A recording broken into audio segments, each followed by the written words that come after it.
It's the difference of 6 weeks. We're back for another edition of Fridays in the Field, brought to you by FNBO, the Great Big Small Bank. 6 weeks ago, when we were here at West Mill Flowers near Raymond, Nebraska, dry as a bone, and now today as we stand here, it is raining and they've had abundant moisture. We're learning all the details today with Becca Monroe, the owner of West Mill Flowers. Oh man, it has been glorious. I don't think we've had to turn on our irrigation since you left, which has been amazing. The crops are growing amazing, and we've just really been on top of our weeding and our planting, and now we're starting to harvest, and it's beginning to be the fun part of the season. Yes, it is. Okay, so what becomes of this season? What all do you guys have going on? Yeah, so we have now, we're starting to take kind of our normal production down to the farmers market, and we're doing that on Saturday morning still. And then we are just starting, this week will be our first public U-Picks, where people can come out and pick flowers for themselves. You guys have tons of flowers out there that are now in full bloom. Walk me through what's out there.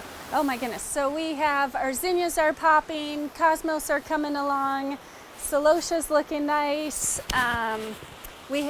We have a row of lisianthus that people can pick it with, new this year, scabiosa, and fun fillers. Okay, very cool. So walk me through what happens with the U-Pick day. What do people get to do?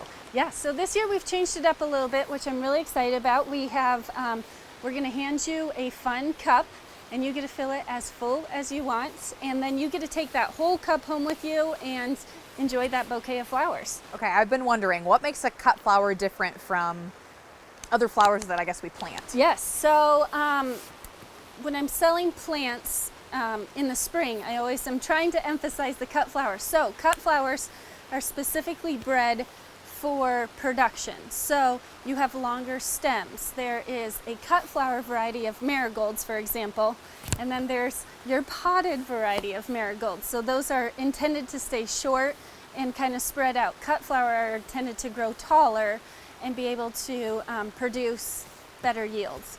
Very cool. Okay, so agritourism is a big part of your business too. Walk me through what that brings to this operation at West Mill Flowers. So we started doing U-Picks last year, and truly I think it brings me the most joy because it's so much fun having people out and just enjoying the beauty of the flowers. A lot of people don't realize what we can grow in Nebraska and how much enjoyment it is just to be out in that field and seeing nature. What's your favorite part about it? I'm just really I love seeing families. I love seeing kids coming out here. We're gonna offer kids cups this year because so many kids want to cut their own flowers. And like the pride that they have of like, look what I did. It's so fun to watch.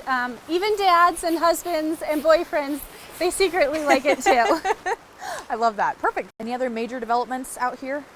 We're starting to fall seed, so we're just constantly seeding. I turn on my grow lights in my basement again because we're going to be planting out our next high tunnel we're planting for fall production for earlier spring blooms this 2024 season. So we're constantly thinking about next year. Yeah. So the next time we talk will be in about 6 weeks. Do you guys do about the same thing the next 6 weeks, or what does that look like? Yeah. The next 6 weeks we will be in just full production. It is like the most beautiful time in the field, and at that point we just basically harvesting, maintaining, and bringing beauty to all of Lincoln and the greater area. That again, Becca Monroe of West Mill Flowers. That'll do it for this week's episode of Fridays in the Field, brought to you by FNBO, the Great Big Small Bank.